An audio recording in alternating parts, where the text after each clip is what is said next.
नमस्कार दोस्तों। आज की हमारी कहानी है सबक।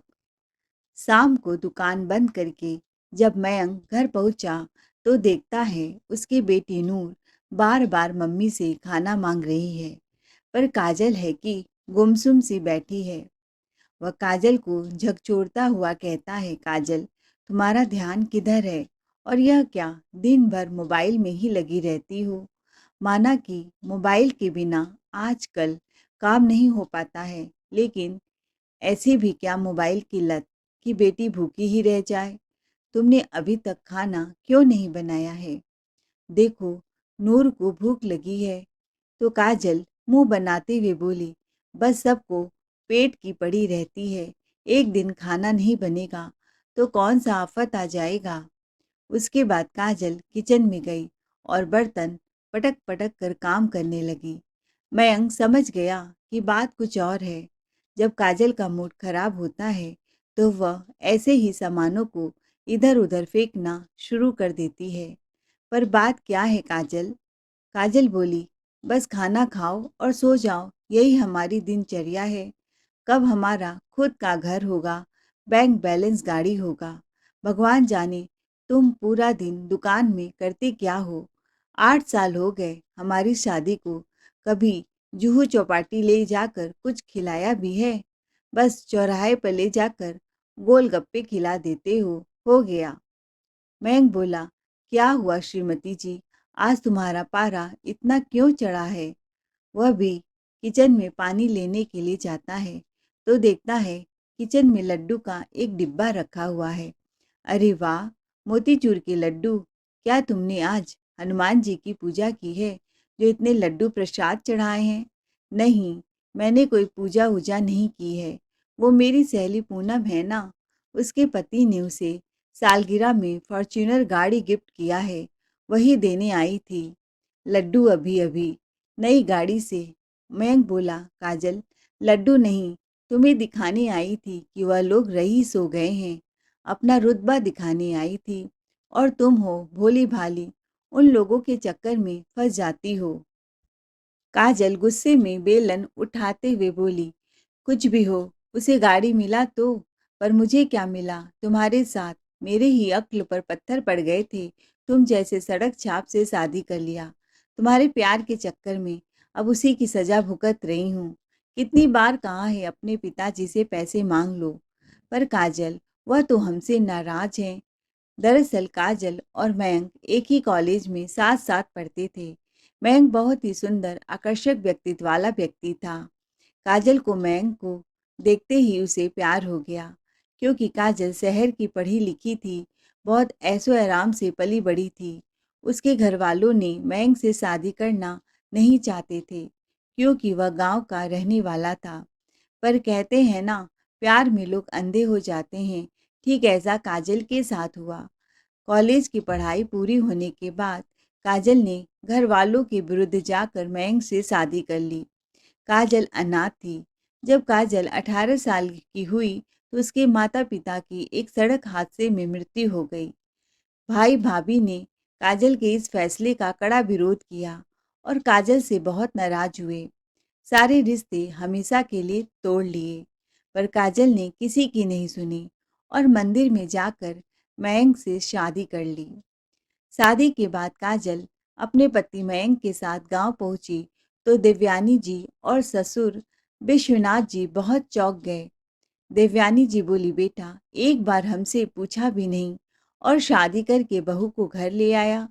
माँ, यह सब बहुत जल्दी जल्दी हो गया, हमें तुम्हारा आशीर्वाद चाहिए, हमें माफ़ कर दो। विश्वनाथ जी को बहुत गुस्सा आया। उन्होंने मयंक से बात भी नहीं की और अपने काम पर चले गए। पर देवयानी जी थी ममता की मूरत। वह भी थी सीधी सादी। काजल के रूप रंग को देखकर उनका गुस्सा फुर हो गया। उन्होंने कहा, बेटा काजल तो एकदम चांद का टुकड़ा है, किसी की नज़र न लग जाए। फिर काजल की आरती उतारी और गले लगाकर अपने घर में गृह प्रवेश कराया। मयंक को लगा, चलो माँ ने आशीर्वाद दे दिया है तो पिता भी धीरे धीरे मान जाएंगे। फिर शुरू हुआ रस्मों रिवाज का चक्कर। दूसरे दिन देवयानी जी ने अपनी सासू माँ से मतलब मयंक की दादी से कहा, माँ जी, बेटे बहू ने भागकर शादी की है, तो कोई रीति रिवाज तो निभाए नहीं है। मुझे लगता है कम से कम सत्यनारायण भगवान की कथा ही सुन लेती हूँ। उन्होंने कहा, बहुरिया, तू सही सोच रही है। उन्होंने अपनी बेटी संगीता से कहा, जाकर भाभी से बोल दो कि 2 घंटे बाद पंडित जी आएंगे तो कथा होम वगैरह होगा, तो समय पर तैयार होकर आ जाए। संगीता भाभी के कमरे में गई तो काजल सो रही थी। सुबह के 10 बज गए थे और नई दुल्हन अभी भी खर्राटे मार रही थी। उसने काजल को उठाया, भाभी उठो, 10 बज गए हैं, आप अभी तक सो रही हैं।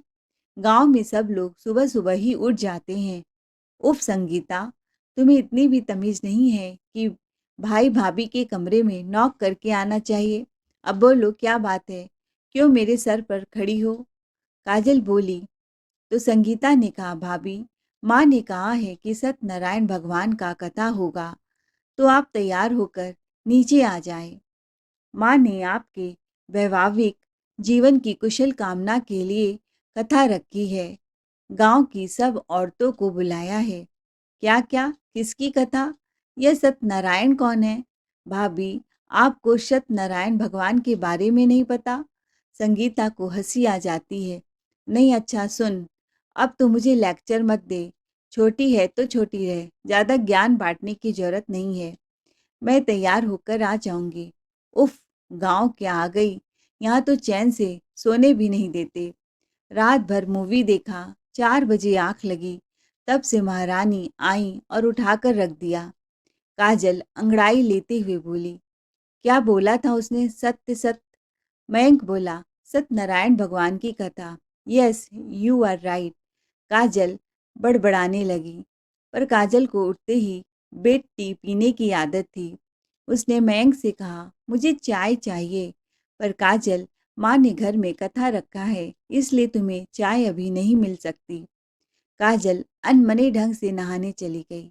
नहाने के बाद काजल बोली, मैं क्या पहनूं, मेरे पास तो ढंग की साड़ी भी नहीं है। तभी उसकी सास देवयानी जी ने उसको एक लाल कलर की साड़ी पहनने को दी। यह सोचकर कि बहू तो घर से भागकर शादी की है, उसके पास ढंग के कपड़े भी नहीं होंगे। काजल ने जब साड़ी पहनने के लिए उठाया तो चिल्लाकर बोली, छी मयंक, इतनी रद्दी साड़ी मैं पहनूंगी? यहाँ गांव में ढंग की साड़ी भी नहीं मिलती, कैसे चॉइस है सबकी। मयंक बोला, जो गांव में मिलेगा वही तो माँ देगी ना। अब तुमने तो कोई साड़ी खरीदी नहीं है, इसीलिए इसे पहन लो। मयंक, मेरे घर में यह रद्दी सी साड़ी तो नौकरानी भी पहन कर ना आए, और तुम कहते हो मैं पहन लो? काजल, अब राई का पहाड़ मत बनाओ, चुपचाप पहन लो। जाओ, माँ बुला रही है कब से। काजल तैयार होकर पूजा में बैठती है। गांव की सारी औरतें काजल को देखकर खुसुर फुसुर कर रही थी। बहुत सुंदर है, तभी मयंक ने भागकर शादी की है। पूजा समाप्त होने के बाद देवयानी जी सब रिश्तेदारों नातेदारों से बहू को मिलवाती हैं। बहू, यह तुम्हारी दादी सास है, इनका आशीर्वाद लो। काजल उनको नमस्ते करने लगी। अरे बहू, ऐसे नहीं, हमारे यहाँ पैर छूकर आशीर्वाद लिया जाता है। दादी सास कहती है, बहू, कितनी बार कहा है कि अपने सिर पर से पल्लू हटाना नहीं चाहिए। अब इस घर की बहू हो तो बहू की मर्यादा में रहो, बेटी बनने की कोशिश मत करो। दादी सास ने काजल को डांटते हुए कहा, जी दादी, वो गलती से पल्लू गिर गया था। यहाँ इतनी गर्मी थी कि ध्यान ही नहीं रहा। एसी भी नहीं है। आगे से मैं इस बात का ध्यान रखूंगी। ध्यान तो बहुरिया रखना ही चाहिए, गर्मी है तो क्या हुआ, घर में बड़े बुजुर्ग हैं, वो कभी भी इधर आ सकते हैं। एक तो इतनी सुविधा दे रखी है, घूंघट ना लेकर सिर सिर पर पल्ला रखना होता है, वो भी ध्यान नहीं रहता। कोई मैं हमेशा आगे पीछे डोलती थोड़ी ना रहूंगी। काजल सर पर पल्लू रखती हैं। गांव की औरतें सब कानाफूसी कर रही थी। अरे छोरी की इतनी हिम्मत, नई नई शादी हुई है और पल्लू भी नहीं लिया। अरे, ये शहर की छोरियां पल्लू नहीं लेती हैं। यह सब सुनकर काजल का खून खौल उठा, क्योंकि एक तो सुबह से उसे एक कप चाय भी नसीब नहीं हुआ था, और इतना ढकोसला लेकर उसकी सासू माँ बैठ गई। चाचा चाची, मामा मामी, बुआ फूफा और पूरे गांव के लोगों को बुलाकर पैर छुआने लगी। उसे लगा कहीं उसकी कमर न टूट जाए। काजल ने सारे बेमन से रस्म रिवाज निभाए। पंडित जी को खाना खिलाने के बाद सारे मेहमानों ने खाना खाया। फिर जाकर काजल को खाना मिला, पूरी सब्जी और गुलाब जामुन। यह खाना देखकर काजल का मूड ऑफ हो गया, क्योंकि उसे ऑयली फूड खाना बिल्कुल पसंद नहीं था। सुबह सुबह स्प्राउट, फ्रूट्स या नट्स लेती थी। उसने दिव्यानी जी से कहा, माँ जी, यह सब गवारों वाला खाना मैं नहीं खाती। मेरी फिगर खराब हो जाएगी, चेहरे की चमक चली जाएगी अगर मैं ऑयली फूड खाऊंगी। बहू, एक दिन खाने से कुछ नहीं होता। वैसे भी यह प्रसाद है, खा ले। हम सभी तो यही खाना खा रहे हैं। माँ जी, आप सब गांव की हैं, तो आप लोगों की सोच भी वैसी है। मैं तो शहर की पढ़ी लिखी हूँ। मुझे पता है क्या मेरे लिए अच्छा है, क्या बुरा। एक तो सुबह से एक कप चाय भी नसीब नहीं हुई। भूख के मारे मेरा जान जा रहा है। ऊपर से यह खाना भी ऐसा है। उफ, मैं कहाँ आकर फंस गई। देवयानी जी ने कहा, बहू, तुझे चाय पीना है तो बोलो, मैं तुम्हें अभी एक कप चाय बनाकर देती हूँ। देवयानी जी संगीता से कहती हैं, जा भाभी के लिए एक कप चाय बनाकर ले आ। चाय देखकर तो काजल का गुस्सा और भी सातवें आसमान पर पहुंच जाता है। माँ जी, सच में गांव के लोगों को अक्ल होती ही नहीं है। मैं दूध की चाय नहीं पीती, ग्रीन टी पीती हूँ, ताकि मेरा फिगर मेंटेन रहे। अब आप ही इस चाय को पी लीजिए। यह कहकर गुस्से में काजल अपने कमरे में चली गई। देवयानी जी सोचती हैं, अभी तो बहू का पहला दिन है इस घर में। धीरे धीरे उसकी आदतों के बारे में जान जाऊंगी। उसे भी इस नए माहौल में एडजस्ट होने में टाइम तो लगेगा। शहर की जो है, बेचारी का सिर दर्द हो रहा है, इसीलिए गुस्से में इतना कुछ बोल गई। देवयानी जी ने प्रसाद में चढ़ाए हुए फल बहू को काट कर खिलाए और कहा, अगर घर की लक्ष्मी भूखी रहेगी तो हमें अच्छा लगेगा भला। दूसरे दिन काजल नहा धोकर देर से 12 बजे घर के आंगन में पहुंची। फिर बोली, माँ जी, बहुत भूख लगी है।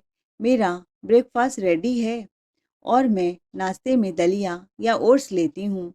बहू, आज तुम्हारी रसोई का पहला रस्म होगा, उसके बाद ही कुछ खाने को मिलेगा। तू एक काम कर, सबके लिए कुछ मीठा बना ले। यहाँ दूध रखा है, खीर ही बना ले। ठीक है माँ जी, खीर कैसे बनती है आप बता दीजिए, क्योंकि मैंने मायके में कभी काम ही नहीं किया है। काजल रसोई में गई, इधर उधर टहल रही है। क्या हुआ बहू, तू किचन में टहल क्यों रही है? माँ जी, गैस चूल्हा कहाँ है? मैं कब से ढूंढ रही हूँ। बेटा, यहाँ गैस चूल्हे में नहीं, मिट्टी के चूल्हे में खाना बनता है। यहाँ लकड़ी रखा है। काजल चूल्हा जलाने की कोशिश करती है, पर वह जला नहीं पाती।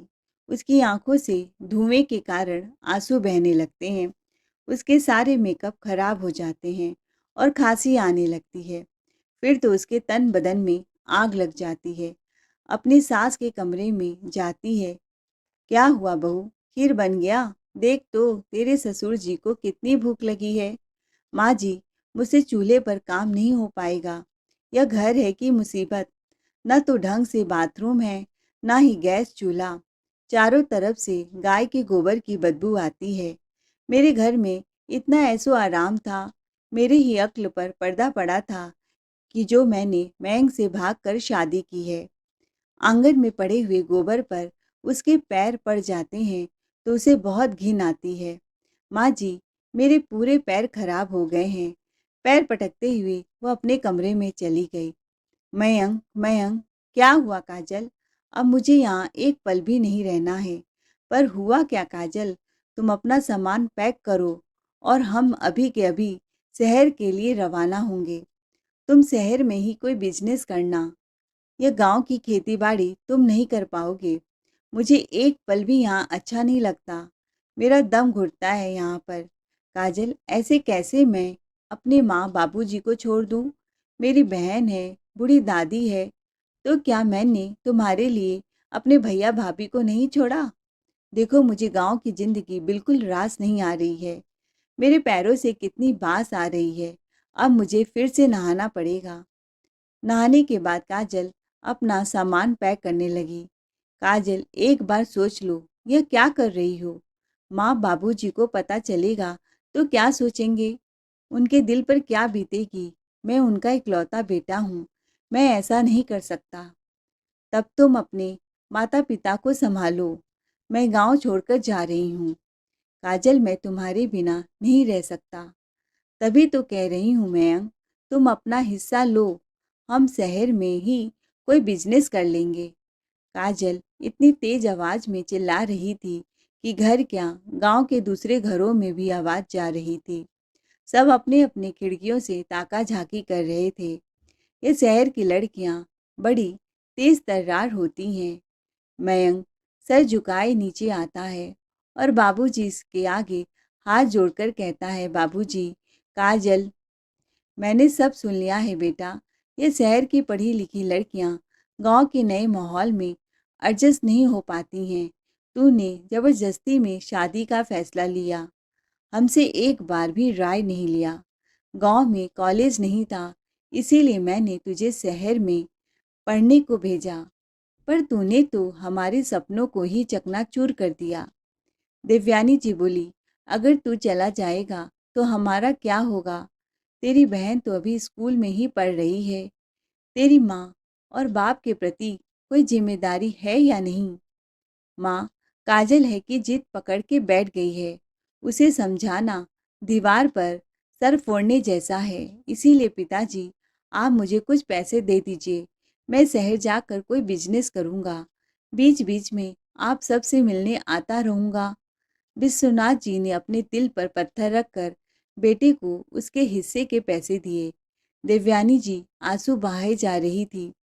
दादी माँ, संगीता, आस पड़ोस के लोग समझा रहे थे, पर वह किसी का नहीं सुना और अपना घर माँ बाप छोड़कर चला गया। पीछे से रह गई तो बस आंखों में बहते झरते आंसू और सन्नाटा। देवयानी जी ने सोचा था घर में बहू आएगी तो घर भर जाएगा, पोता पोती की किलकारियों से घर चहक उठेगा, पर यहाँ तो सब उल्टा हो गया। इस तरह कई वर्ष बीत गए, पर मयंक कभी गांव में अपने पिता से मिलने नहीं गया। शहर आकर उसने अपना बिजनेस शुरू किया, जिससे उसकी इतनी कमाई हो जाती थी कि वह काजल और अपनी 8 साल की बेटी को 2 वक्त की रोटी खिला सके, उनका पेट भर सके। पर वह काजल के बड़े बड़े शौक पूरा नहीं कर पाता था। काजल को इसी चीज़ का गुस्सा था कि मयंक से शादी के बाद वह अपने ऐशो आराम की ज़िंदगी छोड़ चुकी है, पर मयंक ने उसकी कोई भी शौक पूरे नहीं किए हैं। काजल की बेटी नूर ने कहा, माँ, माँ भूख लग रही है, कुछ तो खाने को दो। काजल, बस बेलन ही उठाया है, रोटी तो बनाओ, और अगर सब्जी ना बना हो तो दही से ही खाने को दे दो। अब छोड़ो गुस्सा। मयंक ने कहा, क्या दूसरी सहेलियों का गाड़ी देखकर मुंह फुलाकर बैठ गई हो? अरे गाड़ी ही चाहिए ना, बहुत शौक है गाड़ी में बैठने का, खरीद कर दे दूंगा। सिंगापुर घूमने का शौक है ना, घुमा दूंगा, अब मान भी जाओ। तभी दरवाजे की घंटी बजी। नूर ने दरवाजा खोला। पापा, कुरियर वाले अंकल आए हैं। क्या आया है बेटा? पापा, कार्ड। कैसा कार्ड? शादी का कार्ड है, गांव से। दिखाओ मुझे। यह तो संगीता की शादी का कार्ड है। मेरी बहन की शादी पक्की हो गई है। बाबूजी ने हमें सब परिवार बुलाया है, पर हम कैसे जाएंगे? जब गांव छोड़कर आए थे तब से एक बार भी उनसे मिलने नहीं गए। काजल बोली, अच्छा मौका है, शादी में जरूर जाएंगे और अपने किए की माफ़ी मांग लेंगे, साथ में पिताजी से कुछ पैसे, ताकि हम थोड़ा सुकून से जी सके। काजल, पिताजी ने पहले ही मेरा हिस्सा मुझे दे दिया है, अब तुम क्या उम्मीद करती हो? अरे आप उनके इकलौते बेटे हो, तो क्या पिताजी इतना भी नहीं कर सकते? मैं शादी की तैयारी करती हूँ। नूर बेटा, तेरी बुआ की शादी है, हम लोग दादा दादी के घर गांव चलेंगे। दादा दादी के गांव? पर माँ, पापा, मैं तो कभी मिली ही नहीं हूँ। तो अच्छा है ना, इसी बहाने मिल लेना। 10 दिन बाद मयंक अपनी पत्नी काजल और बेटी नूर को लेकर पहुंच गया गांव। दादी दादी कहते हुए नूर अपनी दादी से लिपट गई। पोती को गले लगाते ही देवयानी जी की आंखों में आंसू उमड़ पड़े। अपनी पोती को चूमने लगी। काजल बोली, बाबूजी, हमने जो भी किया उसके लिए हम शर्मिंदा हैं। हो सके तो हमें माफ़ कर दीजिए। हम परिवार को जोड़कर रखना चाहते हैं। मैंग ने झुककर कहा, अब हम आपको छोड़कर वापस शहर नहीं जाएंगे। अपनी बेटी की बातों को सुनकर देवयानी जी, विश्वनाथ जी का दिल पिघल गया। उन्होंने कहा, गलतियों को सुधारने का मौका हर किसी को मिलना चाहिए। हमने तो पहले ही तुम्हें माफ़ कर दिया। अब देख, तेरी बहन संगीता की शादी राजी खुशी निपट जाए बस। बड़े पैसे वाले हैं, कहीं कोई कमी न रह जाए। भाई के रहते हुए बाबूजी, कोई कमी नहीं होगी। पर संगीता कहाँ है? अपने कमरे में मेहंदी लगा रही है। उसकी सारी सहेलियां वहीं बैठी हैं, देवयानी जी ने कहा। काजल संगीता के कमरे में गई। अपने भैया भाभी को अपनी खुशी में शामिल होता देख संगीता की खुशी का ठिकाना न रहा। परिवार में खुशी का माहौल लौटने लगा। पर सच्चाई तो किसी को पता नहीं थी कि काजल और मैं क्या सोचकर गांव आए थे। काजल तो इस बार सबका दिल जीत लेना चाहती थी। वह देवयानी जी को कोई काम न करने देती। किचन में सारा दिन खटती रहती। यहाँ तक कि चूल्हे में भी खाना खुशी खुशी बना देती। सर पर हमेशा पल्लू किए रहती। जब तक घर के बड़े बुजुर्ग खाना न खा लेते, तब तक काजल भी खाना न खाती। रात को काजल दादी, सास और देवयानी जी के पैरों में मालिश करती। यहाँ तक कि काजल ने काम वाली बाई की भी छुट्टी कर दी थी। काजल को इतना काम करता देख देवयानी जी कहती हैं, बहू, तू तो सच में बहुत बदल गई है। काजल ने अपने काम से विश्वनाथ जी और देवयानी जी का दिल जीत लिया था।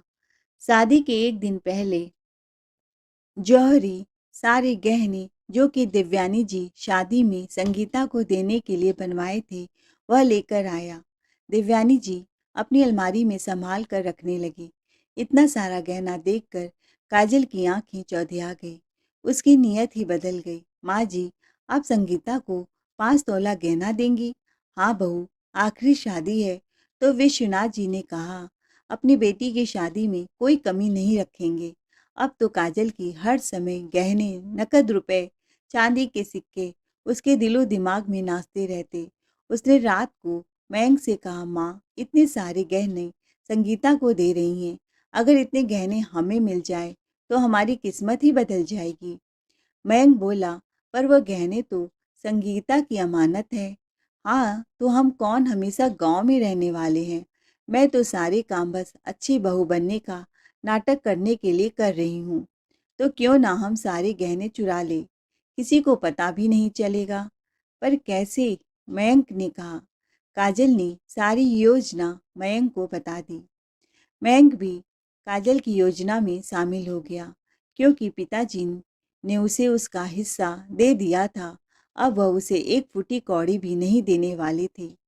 अगर वह गांव का खेत घर बेचने की बात करता तो भी विश्वनाथ जी तैयार न होते। इसीलिए उसे यह रास्ता ही सही लगा।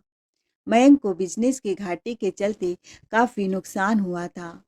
कल तो हमारी बेटी नूर की आगे की पढ़ाई है, उसका भविष्य है। यह सब सोचते हुए उन्होंने गहने चुराने का प्लानिंग कर डाला। आखिर में रात आ गई। आज संगीता की शादी है। घर को दुल्हन की तरह सजाया गया। सब रिश्तेदार नातेदारों का तांता लगा हुआ है। घर में हलवाई मिठाई बना रहा है। काजल सब रिश्तेदारों की खातिरदारी करने में लगी है। पर मयंक तो हलवाई के बेस में मिठाई बना रहा है कि किसी को कुछ पता न चले। तभी बारात दरवाजे तक आ पहुंची। मयंक ने मिठाई बनाते बनाते नशे की दवा मिलाकर सब बारातियों को और घरातियों को मिठाई खिला दिया। नूर भी कहती है, मुझे भी मिठाई खाना है। हाँ बिटिया, तू भी खा, देवयानी जी ने कहा। पर काजल मिठाई छीन लेती है। नहीं माँ जी, यह सुबह से मिठाई 5 बार खा चुकी है, अब और नहीं। इसके दांत खराब हो जाएंगे। सब के बेहोश होते ही काजल देवयानी जी के कमरे में पहुंच गई। मैंग ने तिजोरी का ताला तोड़ा। इतने सारे गहने रुपए देखकर उसकी भी नीयत डोल गई। उसके मन में भी लालच आ गया। उसने नूर से कहा, बेटा, अगर कोई हमें चोरी करते देखेगा तो बता देना। फिर वह अपने काम पर लग गया। उसने सोचा, अगर पिताजी से मांगता तो 1 या 2 लाख ही मिलते, पर अब तो पूरे खजाने में मेरा हक है। मैं काजल जल्दी जल्दी एक लुटेरे की तरह सारे गहने बक्से में भर रहे थे। चोरी करते समय भी उसका दिल धक धक कर रहा था। मैंग ने कहा, बेटी, कोई देख रहा है क्या? नूर ने कहा, हाँ पापा, कोई देख रहा है। कौन बेटा? सब तो बेहोश हैं। नहीं पापा, भगवान देख रहा है। ऊपर वाले की नज़र हर समय हमारे ऊपर रहती है। 8 साल की छोटी बेटी से इतनी बड़ी बात सुनकर तो मयंक और काजल के हाथ पैर कांप गए। पापा, भगवान ने हाथ पैर बुद्धि दिए हैं। काम करके पैसा कमाया जा सकता है, चोरी करके नहीं। इन पैसों से आप मुझे पढ़ाएंगे तो मेरा भविष्य कैसा होगा? और अगर उज्जवल हो भी गया तो मरने के बाद आप भगवान को कैसे मुंह दिखाएंगे? पापा, जरा सोचो, बुआ की जगह अगर मेरी शादी होती और मेरी शादी के गहने चोरी हो जाते, बारात वापस चली जाती, तो आपको कैसा लगता? यह सोचकर ही काजल का दिल बैठ गया। मैं बच्ची हूँ पर बुद्धू नहीं, इतना तो समझ सकती हूँ ना। मयंक और काजल की नजरें शर्म से झुक गई। उन्होंने चोरी का इरादा बदल दिया और अपने फूल जैसी बच्ची को गले लगाकर बोला, तूने हमें सच का रास्ता दिखाया। अब हम ऐसी गलती नहीं करेंगे। सच कहते हैं लोग, बच्चे भगवान का रूप होते हैं। छोटी सी बच्ची ने पापा को इंसानियत का सच्चा पाठ पढ़ाया। पापा, दादी दादा बेहोश नहीं है, वह तो नाटक कर रहे हैं, क्योंकि मैंने उनकी मिठाई बदल दी थी। उस दिन जब माँ आपको प्लान समझा रही थी, मैंने सब सुन लिया था, क्योंकि मेरी आँख खुल गई थी और आकर दादा को सारी बातें बता दी थी। यह जानकर तो मयंक का दिल बैठ गया कि उसकी चोरी पकड़ी गई। अब उसके पिताजी उसे छोड़ेंगे नहीं। उस समय विश्वनाथ जी और उनकी पत्नी पत्नी देवयानी जी कमरे में आई। बेटा, शायद मैं तुझे संस्कार नहीं दे पाया, इसीलिए तू अपनी ही बहन की शादी को तबाह करने चला था। पर इस मासूम ने तो समय रहते हुए हमें तबाह होने से बचा लिया। अरे, मुझे तो शर्म आती है तुझे अपना बेटा कहते हुए। पुलिस बस किसी भी वक्त आती होगी। अब तुम जेल की चक्की ही पीसोगे।